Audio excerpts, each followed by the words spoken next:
E aí galera, tudo bem? Aqui é o Bido e hoje a gente vai resolver a máquina Previse do Hack the Box. Então bora lá, é uma máquina considerada easy e com um sistema operacional Linux. Então, por padrão, ultimamente estou usando o Rust Scan em vez de usar o Nmap. Então para quem não conhece, o Rust Scan é basicamente o Nmap só que um pouco mais rápido. Ele funciona assim, você escreve Rust Scan, "-a", aí você coloca o host que quer analisar. Nesse caso aqui não é esse, é o qual que é o IP? Esse cara aqui. Vamos ir anotando como sempre, né? Eu vou anotar aqui IP então. E o Rust Scan, ele basicamente faz um scan rápido e muito singelo e simples das portas. E esse U-Limit é basicamente a velocidade padrão que setam para ele fazer o scan. E depois desse menos menos aqui, desse if, você coloca as flags que você usaria no Nmap. Então nesse caso "-a", "-sv" e "-sc".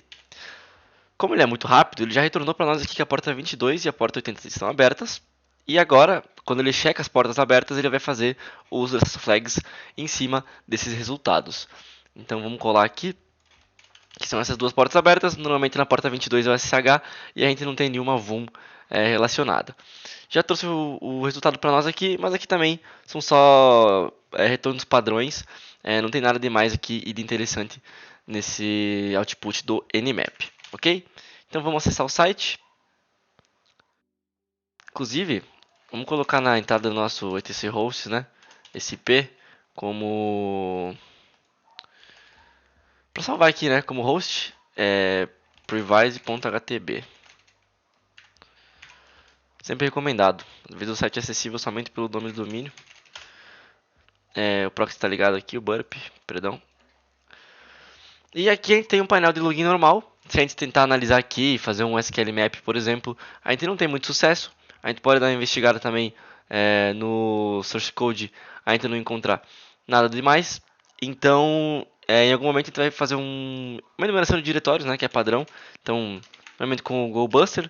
Então, GoBuster dir "-u", e aqui a gente coloca o nosso host, Previse. Eu normalmente utilizo aí a BigTXT, como word list. Tem algumas que são mais complexas, mas para análise inicial eu sempre uso ela, que ela acaba sendo suficiente. Aí eu posso tirar esse menu X aqui das extensões, que eu não vou utilizar. 40 threads está ok, para um CTF, obviamente. E, bom, eu acho que só isso está legal. Ultimamente eu criei a manha também de jogar para um arquivo esse output, porque às vezes a gente tem que voltar, né, e analisar os outros diretórios que a gente conseguiu como resultado aqui. Então eu vou colocar aqui directories.txt como output. Aí, assim que terminar, eu já retorno com vocês. Bem, pessoal, como deu pra ver, nenhum resultado muito interessante apareceu pra gente, mas eu esqueci de um detalhe. Quando eu loguei a página inicial aqui, percebe-se que a página ela redireciona com a extensão, né, para o diretório, com login.php. Por isso que aqui eu já devia ter me ligado de ter utilizado a extensão, né, "-x aqui php, porque provavelmente os outros diretórios também estão desse modo, ok? Então agora a gente vai ter um retorno um pouco mais interessante, talvez. Bem, agora a gente percebe que teve muito mais resultado, certo? E inclusive está aqui o nosso arquivo, se a gente posteriormente precisar olhar, ok? Bom, pessoal, o que acontece? Vamos tentar olhar aqui esse status.php, por exemplo. A gente tenta acessar ele e a gente é redirecionado aqui para a página principal, né? A gente vê que recebe um status 302 nessas situações. Só que normalmente quando você recebe um 302, ele tem um tamanho padrão. Só que observando aqui, esse 302 tem o tamanho 2966, esse 302 tem outro redirect, outro tamanho, esse aqui tem 0, esse aqui tem 3994, então são redirects distintos que estão acontecendo, certo? E como é que a gente analisa isso? Vamos interceptar então com o nosso burp, vamos ligar aqui o nosso Foxy Proxy e abrir o nosso burp switch. E a gente vai analisar uma coisa bem interessante que está acontecendo aqui. Vamos ligar o intercept e vamos tentar acessar então esse account.php. Acessando o account.php, a gente recebe o get normal. Aí vamos ver a resposta desse get, tá? Interceptando ela aqui. Se a gente for analisar o que está retornando aqui como resposta, a gente vê que de fato é o accounts.php. Só que como ele é um 302, né, ele está recebendo 302, se eu dar um forward aqui, prosseguir com ele, ele é redirecionado para a página de login e é isso que é retornado para a gente. Só que em algum momento, né, antes desse redirect acontecer, a gente conseguiu acessar de fato esse accounts.php. E aí existe uma VUM que a gente chama de Execution After Redirection, né, que é o EAR. Então, como é que funciona esse carinha? Vou tentar de novo acessar o accounts.php e interceptar a resposta. Só que em vez de eu dar um 302 found, eu vou dar um 200 ok. Foi tornando como se fosse o acesso legítimo, certo? Então quando eu faço isso, eu vejo que eu consigo acessar esse diretório, né, essa página normalmente. Então isso que a gente chama de EAR, né? A VUM EAR é Execution After Redirection, uma coisa assim, se eu não me engano. Quando não é bem tratado isso aí, né? A partir do momento que a página viu que eu não estou autenticado, ele não deveria fazer esse redirect contendo o conteúdo da página, certo? Eles deveriam conter uma mensagem genérica de redirect. Por isso que isso acaba sendo aí uma vulnerabilidade. Então a gente consegue acessar aqui essa página, por exemplo, e essa de accounts.php é a mais interessante para nós, porque aqui eu consigo criar uma conta de administrador, né? Ele fala aqui, only admin should be able to access this page, mas eu também consegui, então agora a gente pode criar aí a nossa conta. Eu vou criar aqui bido e senha bido123 e bido123. Vamos ver se funciona. Funcionou, então vou colocar aqui só nas credenciais, para eu não esquecer. E vamos tentar logar no site. Tá, deu inválido. Talvez tenha dado algum problema na criação da conta que eu não consegui perceber porque eu fui redirecionado para essa aqui, né, para esse diretório aqui. Então vamos tentar interceptar de novo. Vamos jogar no nosso repeater. Na real, no repeater não. Vamos tentar acessar aqui. Interceptar. Dá um 200 ok. E vamos interceptar esse carinha aqui, ó. A criação da conta. Vamos jogar no repeater. E vamos ver qual é a resposta que vem pra gente.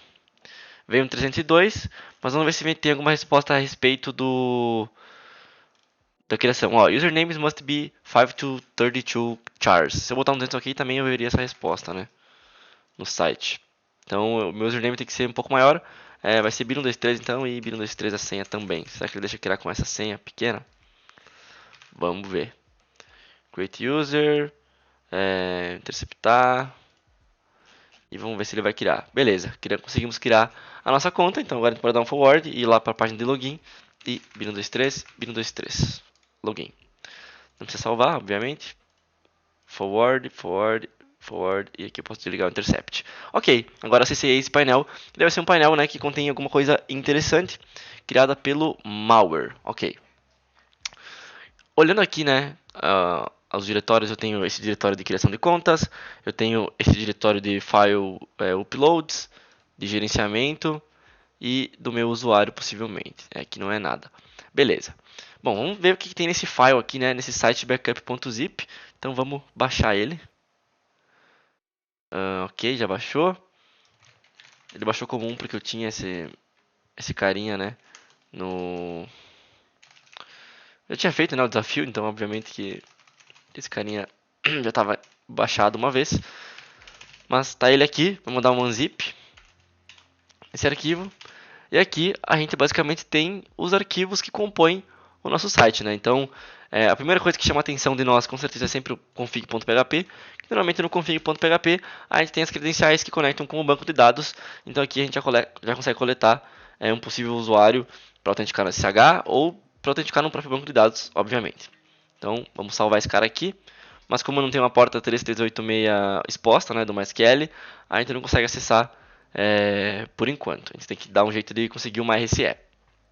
Aí, fazendo todo o processo de análise, eu vou até abrir o VS Code, que eu gosto de abrir o VS Code para fazer quando eu tenho códigos assim para analisar, né, de site, eu gosto de abrir o VS Code para dar uma analisada. E bom, basicamente entrando um a um, vocês vão ver que não tem muita coisa interessante na maioria deles, mas dando uma olhadinha nesse logs.php, algo que chama muita atenção da gente, que é justamente esse comando aqui, né, do PHP de exec, que é um comando que executa comandos com uma shell mesmo, né, comandos internos na máquina. Então a gente vê aqui que esse comando ele está sendo executado, está chamando o Python, chamando esse arquivo aqui logprocess.py e recebendo uma entrada, né, post do nosso usuário. A questão é saber onde é que esse logs.php está sendo requisitado, para a gente conseguir testar, né, se isso aqui está vulnerável a algum common injection. Então vamos voltar para o site. Quando eu vi que em management esse diretório aqui logdata chama atenção também. Só que nesse caso aqui ele é o file underline logs e não o logs.php. Dando uma olhadinha no file underline logs, a gente vê que em algum momento a gente é redirecionado para o logs.php. Deixa eu ver se eu acho aqui. Demorei um pouquinho para achar, só queria saber onde é que se interligava o logs.php e o file logs, mas é aqui, ó. O form action ele chama o diretório aqui, né, e o arquivo logs.php através do post. É aqui que eu estava tentando me encontrar. Mas enfim, então vamos ver como é que esse cara se comporta. Aqui eu consigo escolher um delimitador de arquivos que vai delimitar os nossos logs. E vamos dar um submit, só vamos interceptar para ver como é que funciona. Interceptei, vou jogar no repeater e ele baixa um logzinho e pode abrir, cara. Basicamente é um log contendo aí algumas informações aqui, né? Inclusive do nosso usuário. Talvez informações de login, né? Logs de login. Mas o que acontece aqui então? Esse exec está sendo chamado para baixar esse arquivo. Só que como não tem nenhuma limitação aqui, como ele está recebendo o post aqui, eu posso simplesmente injetar alguma coisa aqui. Nesse caso, por exemplo, eu vou injetar um ponto e vírgula, porque quando você executa comandos no Linux, se você quer executar dois comandos separados, você pode executar id, aí ponto e vírgula ls, entendeu? Então ele vai executar isso aqui, ponto e vírgula, e vai executar isso aqui. É o que vai acontecer aqui. Ele vai executar esse arquivo Python chamando esse cara aqui, aí como eu vou colocar um ponto e vírgula, ele vai chamar esse arquivinho assim, então ponto e vírgula e tudo que eu colocar aqui. Então, o que eu botar a partir do ponto e vírgula, ele vai sofrer aí o ataque de common injection e vai executar para nós. Aí, nesse caso aqui, obviamente, eu posso interceptar a requisição, que eu já fiz, colocar qualquer coisinha aqui, ponto e vírgula, e agora injetar aqui a nossa shell reversa. E para usar a shell reversa aqui, eu vou usar minha colinha, obviamente, que eu ainda não decorei esse comando, deveria ter decorado, né, de shell reversa, mas para achar a shell reversa é dois toques na internet, né? Então o nosso endereço IP é esse cara aqui. Aí óbvio, eu tô vendo aqui na direita, acho que tá minha câmera em cima, mas no Kali Linux ele mostra aqui, né? O IPA ele mostra o endereço da VPN de vocês, e vocês coloquem esse endereço. E como eu comentei aí da Reverse Shell, é só procurar Reverse Shell Generator e colocar aqui, ó, por exemplo. Poderia ter feito isso também, ó. Tá prontinho aqui já, poderia usar qualquer outra, inclusive. Então vamos lá, só terminando aqui. Tem mais uma coisinha no final, né? Tem. Redirecionar aí o output. E acredito que seja esse o comando. Eu vou trocar aqui para 4444, que eu prefiro. Vamos abrir a nossa porta então. Netcat-lnvp444. E vamos enviar esse carinha, ver se vai funcionar. Deu um 200 ok, mas a gente percebe que ainda não teve a conexão com chave reversa. Muito provavelmente porque a gente tem que encodar isso aqui, né? Em URL. Aí ele vai entender. Ainda não entendeu, talvez tenha algum errinho no meu comando. Vamos copiar e colar aqui, para não ter mistério, que é mais fácil. Só mudar aqui o meu IP e vamos enviar. Ainda não veio a shell reversa, vamos tentar analisar por quê. Ele está baixando, ponto e vírgula, bash, tarará, tarará. Estranho.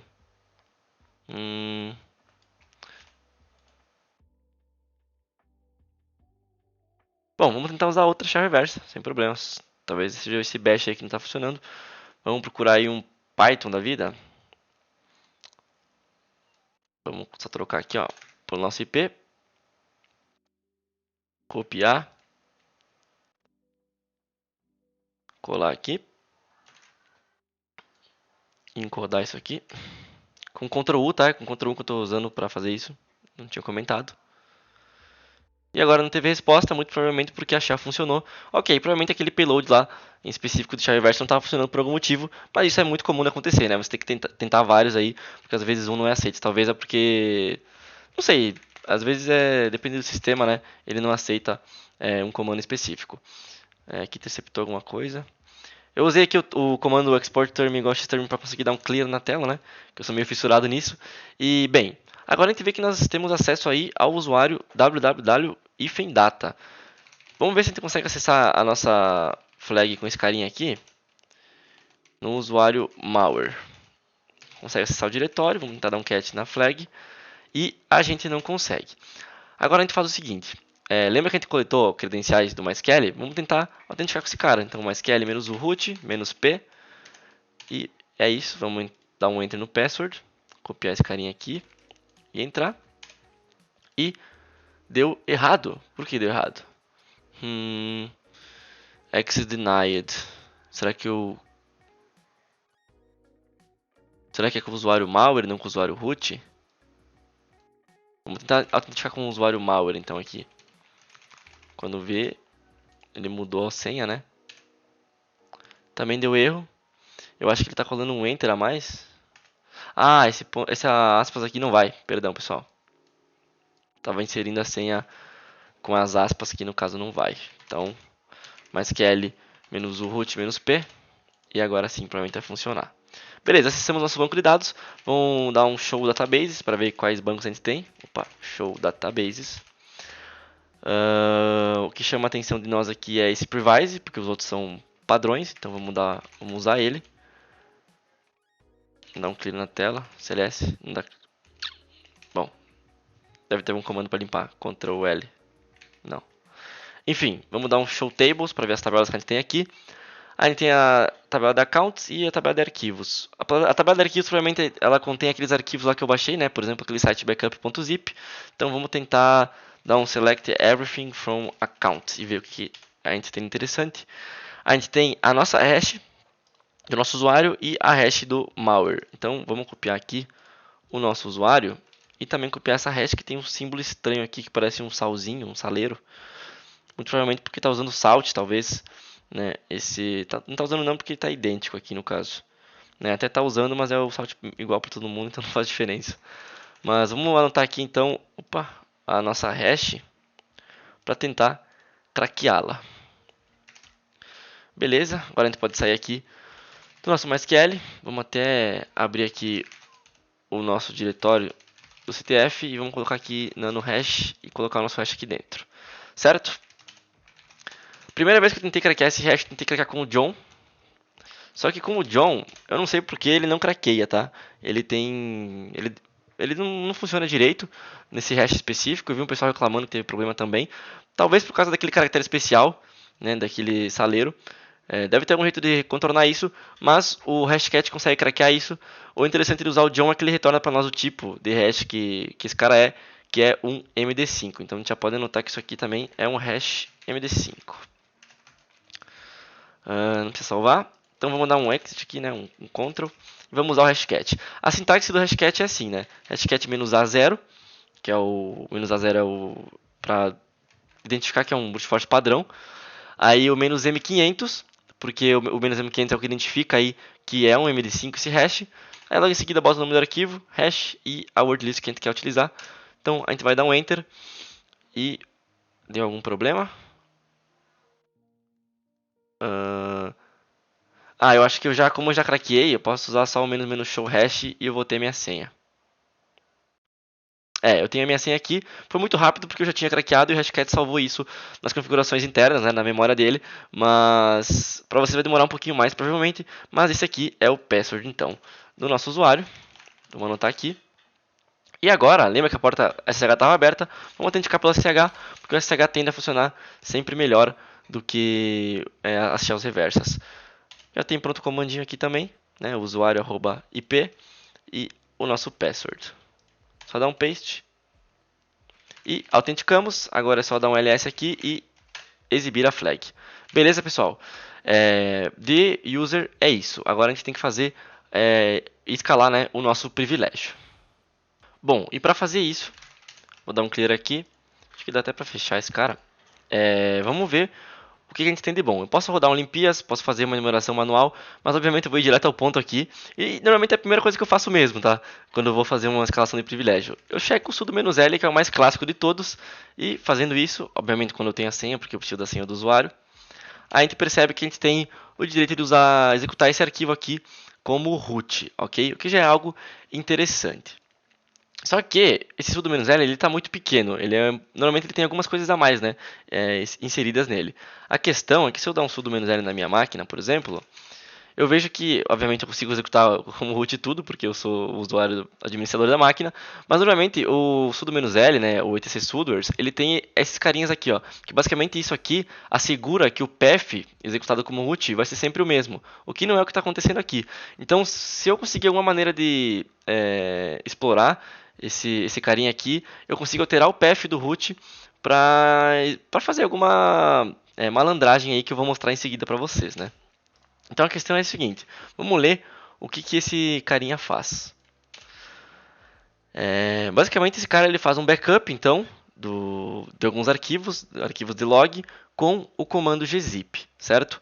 A questão toda aqui é que o gzip ele está com o comando relativo, né? O comando relativo é quando você coloca só o comando assim, você não coloca o full path dele, né? O caminho absoluto. Porque, por exemplo, o caminho absoluto do gzip seria /bin /gzip. Qual que é o perigo disso?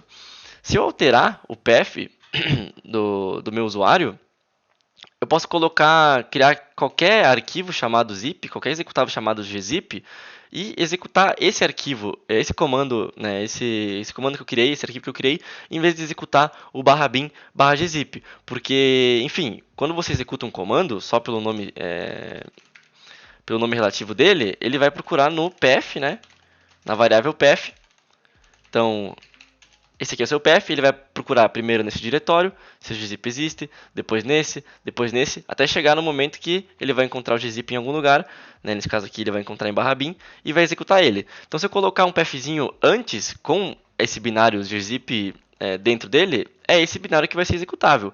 E como o sudo "-l não tem esse bloqueio aqui da alteração do path, eu vou conseguir executar como root, né, no meu path, e fazendo isso eu consigo executar qualquer binário que eu quiser.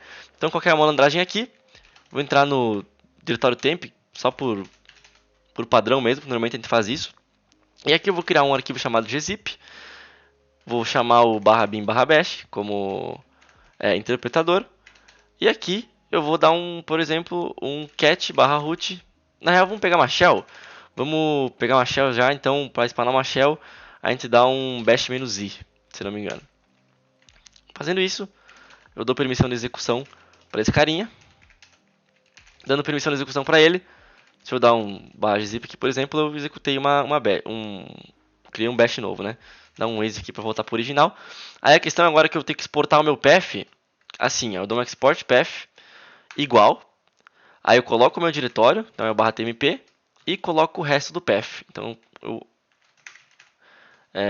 coloco o resto do path. Então agora se eu dar um echo path, o nosso path, né, a nossa variável está assim, ó, tmp, user, local e todo o resto. Então quando ele procurar o gzip, ele vai procurar primeiro no tmp, vai encontrar esse gzip aqui e vai summonar essa bash aí, né, essa shell. Então se eu dar um sudo "-l, só para pegar qual que é o comando, o arquivo, perdão, eu venho aqui e simplesmente executo esse cara como sudo, obviamente. Fazendo isso, agora eu estou como root. Por algum motivo, nessa máquina aqui, quando eu faço isso, eu não tenho a saída padrão, né? A saída. Se eu dou um ls aqui não exibe nada, se eu dou um remi não exibe nada. Por isso que nessa situação aqui, é recomendado a gente... Deixa eu dar mais um exit. A gente jogar isso para uma shell reversa. Então, vou alterar o carinha aqui de novo. Vamos lá pegar uma shell reversa. Pode ser em bash mesmo dessa vez. E jogar isso para uma outra porta, sei lá. Na real pode ser até a mesma porta, né? Eu já fechei a outra conexão. Então aqui eu vou lá, crio o nosso carinha aqui. Executo novamente, como sudo. E consegui aqui a minha shell reversa. E agora sim eu tenho os outputs, certo? Então é só entrar aqui, wc-l, wc-c, ut.txt. Tá meio bugado essa shell. Eu teria que exportar fazer aqueles comandos padrão lá de exportar, summonar com Python e tal, né? Mas enfim, não precisa porque é só mostrar pra vocês que essa é a flag. E basicamente é isso, pessoal. Então, espero que vocês tenham gostado aí do walkthrough. Em alguns pontos eu vou mais direto, obviamente, porque não é uma máquina tão iniciante, apesar dela ser easy. Mas é isso. Muito obrigado e qualquer coisa, comentário no YouTube ou no LinkedIn. Valeu, falou!